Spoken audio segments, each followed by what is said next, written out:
তিনি আল্লাহর আইনের ভিত্তিতে, শরিয়ার আইনের ভিত্তিতে তিনি বিচার চাইতে পারেন এবং সেই বিচারের রায় কোরআন সুন্নাহ অনুযায়ী, শরিয়া অনুযায়ী পেতে পারেন। এই অধিকার আমরা বাস্তবায়ন করতে চাই।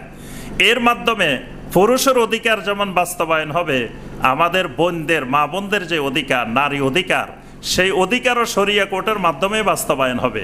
কারণ এই দেশে আমাদের মা বোনেরা বলতে গেলে 90% আমাদের মা বোনেরা আল্লাহর দেওয়া বিধান অনুযায়ী যে সম্পদ বাপের থেকে পাওয়ার কথা, ভাইয়ের থেকে পাওয়ার কথা, মায়ের থেকে পাওয়ার কথা, এগুলো পায় না।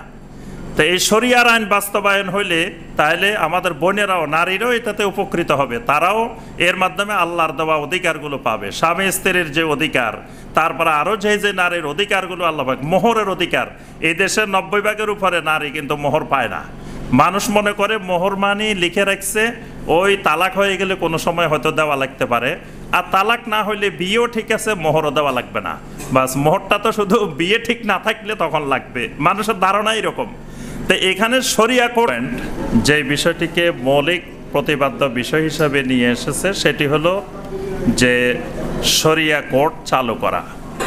সর্বস্তরে প্রত্যেক কোর্টের পাশাপাশি একটি আলাদা করে শরিয়া কোর্ট থাকা, যেখানে কোনো মুসলিম যদি বাদী বিবাদী দুইজন যদি চায় যে আমি এই ফয়সালাটা আমরা কোরআন সুন্নাহর ভিত্তিতে, শরিয়ার ভিত্তিতে ফয়সালাটা আমরা নিতে চাই, তো দুইজন যদি এগ্রি থাকে, বাদী বিবাদী দুইজনেই শরিয়া ভিত্তিক ফয়সালা চায়, তো এই ফয়সালার জন্য তারা যে একটি কোর্টে যাবে, কোথাও যাবে, এই ব্যবস্থাপনাটা আমাদের এই বাংলাদেশে নাই। অথচ আমরা এই দেশের সংখ্যাগরিষ্ঠ 90%-এর অধিক আমরা মুসলিম, আমরা কোরআন সুন্নাহয় বিশ্বাসী, শরিয়ার আইনে বিশ্বাসী। তো আমি সংক্ষেপে তুলে ধরার চেষ্টা করব এই শরিয়া কোর্ট স্থাপন করার আবশ্যকতা কি, কেন শরিয়া কোর্ট স্থাপন করা জরুরি।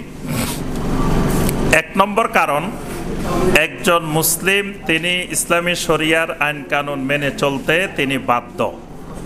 আল্লাহ রাব্বুল আলামিন প্রত্যেক ঈমানদারের উপরে শরিয়া আইন, ইসলামী শরিয়াকে মেনে চলা বাধ্যতামূলক করেছেন, ফরজ করেছেন। আল্লাহ রাব্বুল আলামিন কোরআনে কারিমের মধ্যে বলছেন, সুম্মা জাআলনাকা আলা শারিআতিম মিনাল আমরে ফাত্তাবিহা, যে আমি তোমাদের জন্য একটি শরিয়া নির্ধারণ করেছি, ফাত্তাবিহা, অতএব ওই শরিয়াকে তোমরা ইত্তেবা করো, ওই শরিয়ার অনুসরণ করো। তাহলে প্রত্যেক মুসলিম নরনারী, প্রত্যেক মুসলিম পুরুষ নারী সবাই এই বিষয়ে আল্লাহ পাক বাধ্যতামূলক করেছেন যে তাকে শরিয়া মেনে চলতে হবে। সেই শরিয়া জীবনের সকল ক্ষেত্রে, সেই শরিয়া ব্যক্তি জীবনে যেমন শরিয়ার বিধিবিধান মানবে, পারিবারিক জীবনে মানবে, সামাজিক জীবনে মানবে, অর্থনৈতিক জীবনে মানবে, রাজনৈতিক জীবনে মানবে, সকল ক্ষেত্রে, সকল ফয়সালার ক্ষেত্রে আল্লাহ পাকের নির্দেশ ফাত্তাবিহা, যে তোমরা শরিয়াকে মেনে চলো, শরিয়ার অনুসরণ করো। কিন্তু দেখা গেছে আমি শরিয়া অনুসরণ করতে চাই, আমরা দুইজনের কোনো বিরোধ, এই বিরোধের ফয়সালা শরিয়া দিয়ে করতে চাই, কিন্তু শরিয়ার কোনো আদালত নাই, শরিয়ার কোনো কোর্ট নাই যেখানে গিয়ে আমরা এই ফয়সালাটা চাইতে পারি। আচ্ছা, এরপরে দ্বিতীয় বিষয়, একজন মুসলিম তিনি হবেন আহলুত তাওহীদ। আমাদের ঈমানের মূল বিষয় হলো আল্লাহ রাব্বুল আলামিনের তাওহীদ। তাওহীদটাই ঈমানের মূল বিষয়। তাওহীদ আছে, তাওহীদ ঈমানের রূহ। তাওহীদ আছে, ঈমান ঠিক আছে। তাওহীদ নাই, ঈমান ঠিক নাই। সে যতই দাবি করুক মুসলিম, যতই দাবি করুক ঈমানদার, তাহলে ঈমানের মৌলিক বিষয় হলো তাওহীদ। আর আমরা সকলে জানি তাওহীদটা 3 প্রকার। একটি তাওহীদুর রুবুবিয়্যাত, একটি তাওহীদুল আসমা ওয়াস সিফাত, আর একটা তাওহীদুল উলুহিয়্যাত। তাওহীদুর রুবুবিয়্যাত যেটি, যে আল্লাহ রাব্বুল আলামিনকে একমাত্র রব হিসাবে মেনে নেওয়া। একমাত্র আমাদের রব হইলেন আল্লাহ রাব্বুল আলামিন। তা আল্লাহ যদি আমাদের রব হয়, তাহলে জীবনের সকল ক্ষেত্রে আইন কানুন বিধিবিধানও মানতে হবে ওই রবেরই। এই কারণে আল্লাহ রাব্বুল আলামিন সূরা আল আরাফের 54 নম্বর আয়াতে সরাসরি স্পষ্ট করে আল্লাহ পাক আমাদেরকে জানিয়ে দিয়েছেন, আলা লাহুল খালকু ওয়াল আমরু তাবারাকাল্লাহু রাব্বুল আলামিন। জেনে রাখো সমস্ত সৃষ্টি একমাত্র তার এবং এই সৃষ্টির উপরে আইন চলবে, বিধান চলবে, হুকুম চলবে একমাত্র তার, একমাত্র আল্লাহর। এই সৃষ্টির ক্ষেত্রে আল্লাহকে একক মানা যেমন তাওহীদ, আল্লাহর আইনকে এককভাবে আল্লাহ একমাত্র আমার হুকুমদাতা, আমর দাতা, আদেশ দাতা, এটা মেনে নেওয়ার নামই হলো তাবারাকাল্লাহু রাব্বুল আলামিন, মানে আল্লাহ সুবহানাহু ওয়া তাআলাকে রব হিসাবে মেনে নেওয়া। তাহলে আমাকে তাওহীদুর রুবুবিয়ত মানতে হলে আল্লাহর আইনকে মেনে নিতে হবে, শরিয়ার আইনকে। শরিয়ার আইন মানে এটা আল্লাহ প্রদত্ত আইন, আল্লাহর দেওয়া আইন। তা আল্লাহর দেওয়া আইনকে যদি আমি না মানি তাহলে আল্লাহকে রব হিসাবে মানা হবে না। তা আল্লাহকে রব হিসাবে মানা না হওয়া মানে আমি ইমানদার নাই, যতই দাবি করি আমি মুসলিম, যতই দাবি করি আমি ইমানদার। তাওহীদের আরেকটি প্রকার হলো তাওহীদুল উলুহিয়া, তাওহীদুল ইবাদাহ। ইবাদতের ক্ষেত্রেও আল্লাহ রাব্বুল আলামিনকে একক হিসাবে, একমাত্র মাবুদ হিসাবে মেনে নিতে হয়। এই কারণে আমরা কালেমাটা পড়ি লা ইলাহা ইল্লাল্লাহ, মানে লা মা'বুদা বিহাক্কিন ইল্লাল্লাহ, আল্লাহ ছাড়া সত্য আর কোনো মাবুদ নাই। তাহলে আল্লাহকে একমাত্র সত্য মাবুদ হিসাবে আমরা মেনে নেওয়ার ক্ষেত্রে প্রতিশ্রুতিবদ্ধ। এই তাওহীদুল উলুহিয়াতটা তিন ভাগে বিভক্ত। তাওহীদুল উলুহিয়ার প্রথম প্রকার যেটি, সেটি হলো তাওহীদুল মাহাব্বাহ। দ্বিতীয় প্রকার যেটি, সেটি হলো তাওহীদুত তাআ। তৃতীয় প্রকার যেটি, সেটি হলো তাওহীদুন নুসুক ওয়া শাআয়ের। এই যে দ্বিতীয় প্রকার যেটি তাওহীদুত তাআ, আনুগত্যের তাওহীদ, অর্থাৎ একমাত্র আনুগত্য করতে হবে আল্লাহ রাব্বুল আলামিনের। এই আনুগত্যের ক্ষেত্রে এই তাওহীদুত তাআ যেটি, আনুগত্যের তাওহীদ যেটি, এটার মধ্যে সবচেয়ে গুরুত্বপূর্ণ বিষয় হলো তিনটি জিনিস। একটি হলো হুকুম, একটি হলো তাহাকুম, একটি হলো তাহকিম। এই হুকুমের ক্ষেত্রে, হুকুম মানে আইন, হুকুম মানে ল, হুকুম মানে বিধান। হুকুমের ক্ষেত্রে একমাত্র আল্লাহকে আমাদের মাবুদ মানতে হবে। ইনিল হুকমু ইল্লা লিল্লাহ, কোরআনে কারিমে কয়েক জায়গায় আল্লাহ পাক বলছেন ইনিল হুকমু ইল্লা লিল্লাহ, যে আল্লাহ ছাড়া আমাদের আর কোনো হুকুম দাতা, আদেশ দাতা, আইন দাতা আর কেউ নাই। তাহলে হুকুমের ক্ষেত্রে আল্লাহর তাওহীদ। আবার পাশাপাশি তাহাকুম, তাহাকুমের ক্ষেত্রেও তাওহীদ লাগবে। তাহাকুম মানে যে দুইজনের মধ্যে কোনো ধরনের বিরোধ দেখা দিল, তো এই বিরোধটার ফয়সালা কে করবে?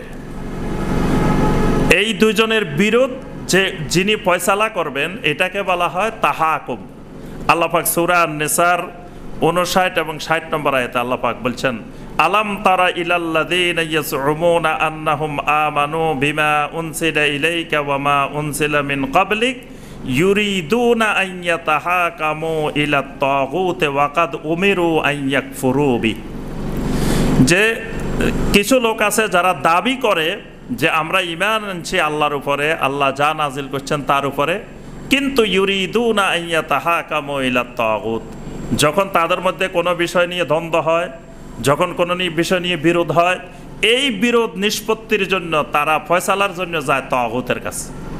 অথচ আল্লাহ পাক বলেন ওয়াকাদ উমিরু আন ইয়াকফুরু বি, তাগুতকে অস্বীকার করার জন্য তাদেরকে নির্দেশ দেওয়া হয়েছে। কারণ ঈমানের মূল বিষয় ওয়া মান ইয়াকফুর বিত তাগুত ওয়া ইউমিন বিল্লাহ, প্রথমেই তাগুতের প্রতি কুফরি করতে হবে, তাগুতকে অমান্য করতে হবে। কিন্তু দেখা গেছে আমরা বিচার ফয়সালার জন্য তাগুতি আইনের কাছে ফয়সালার জন্য যাচ্ছি।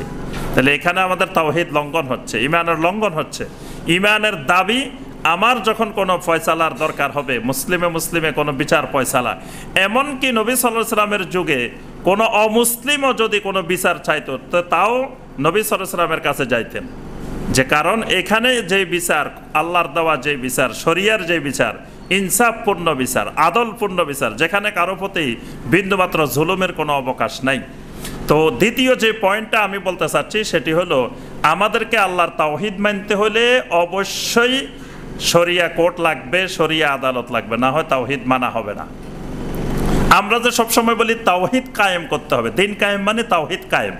তো তাওহীদ কায়েম মানে কি? তাওহীদেরই এটা অংশ যে বিচার ফয়সালার ক্ষেত্রেও আল্লাহকে আইনদাতা মানতে হবে এবং আল্লাহর আইনের ভিত্তিতে আলাদা কোর্ট থাকতে হবে। আমরা তো চাই পুরা কোর্টই আল্লাহর আইনের ভিত্তিতে হবে। তো সেখানে আল্লাহর আইনের ভিত্তিতে যদি পুরা কোর্টও না হয়, কিন্তু যে মুসলিম, এটা তার একটা গণতান্ত্রিক অধিকার, যেই দেশে আমি চাই যে কোরআন অনুযায়ী চলবো, এটা আমার অধিকার। প্রত্যেক মুসলিম চাইতে পারে যে আমি আল্লাহর আইন অনুযায়ী চলবো, আমি মুসলিম, আমি কোরআন হাদিসের আইন অনুযায়ী চলবো। তা এখন কোরআন হাদিসের আইন অনুযায়ী চলতে গেলে আমি বিচারটা তো চাওয়ার আমার অধিকার থাকতে হবে, যে আমি কোরআন হাদিসের আইন অনুযায়ী বিচার চাই। তো এইরকম একটা আদালত লাগবে যেখানে আমাকে কোরআন হাদিসের আইন অনুযায়ী বিচার ফয়সালা দিবে। আমরা যে কোনো ফয়সালার ক্ষেত্রে যাই বলবো যে এই ক্ষেত্রে আমাদেরকে কোরআন সুন্নাহ অনুযায়ী, শরিয়া অনুযায়ী রায় দেন। এই শরিয়া কোর্টের আরো বড় উপকারিতা আমরা আজকে দেখি আমাদের দেশে, দেখেন আদালতগুলোতে কোর্টে হাজার হাজার মামলা জট হয়ে আছে, বছরকে বছর চলতেছে চলতেছে চলতেছে, মামলা শুরু হয়েছে শেষ নাই। বাপ মরে গেছে ছেলে চালাইতেছে, ছেলে মরে গেছে নাতি চালাইতেছে, কিন্তু মামলার শেষ নাই। কিন্তু শরিয়ার আইনগুলো, শরিয়ার বিধানগুলো এই যে দীর্ঘসূত্রিতা, এই দীর্ঘসূত্রিতা বন্ধ করে দিবে। শরিয়ার বিচারগুলো, কোরআন সুন্নাহর যে বিচারগুলো, এগুলো দ্রুত গতিতে খুব অল্প সময়ে এগুলোর বিচার হয়ে যায়। কারণ এগুলোর যে প্রক্রিয়া, এই প্রক্রিয়া কখনো এরকম মামলার জট হয় না। এই জন্য দেখবেন যুগে যুগে খোলাফায়ে রাশেদিনের যুগে, উমাইয়া যুগে, আব্বাসী যুগে কোর্টের মধ্যে এরকম হাজার হাজার মামলা জমা পড়ে নাই। এটা মানব রচিত আইনের কুফল যে এটাতে এরকম দীর্ঘ মামলার জট, বছরকে বছর। যে মামলার বাদী সেই মামলার রায় হওয়ার আগে মারা গেছে, তার ছেলেও মারা গেছে, তার নাতির আমলেও চলতেছে এই মামলা। তো তাহলে এই দীর্ঘসূত্রিতা থেকে বাঁচারও একটা বড় মাধ্যম যে শরিয়া আইন, শরিয়া ল বাস্তবায়ন করা, শরিয়া কোর্ট বাস্তবায়ন করা।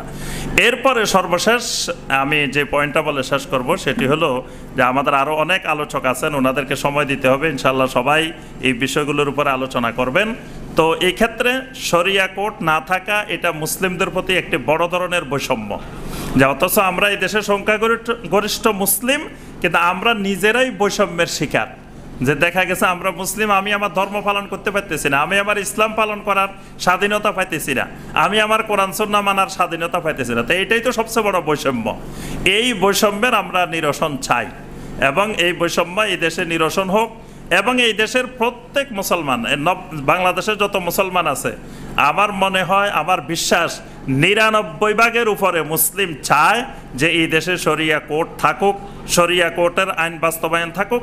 কিছু হয়তো যারা প্রকাশ্য ইসলাম বিরোধিতা করে, যারা নাস্তিকতা করে, যারা দ্বীনের বিরুদ্ধে কথা বলাকে পছন্দ করে, চায়, তারা হয়তো সামান্য গুটি কয়েক থাকতে পারে। এর বাইরে সমস্ত মুসলিম চায় যে এই বাংলাদেশে এটি একটি স্বাধীন সার্বভৌম মুসলিম দেশ, এই দেশে আলাদা শরিয়া কোর্ট থাকুক, এটা বাস্তবায়িত হোক, এটা এই দেশের সমস্ত মুসলিমের দাবি। তো ওই দাবিটাই আজকে আমরা এই জাতীয় প্রেস ক্লাবের মাধ্যমে দেশবাসীর সামনে তুলে ধরতে চাই, যে আমরা এই দেশে একটি পূর্ণাঙ্গ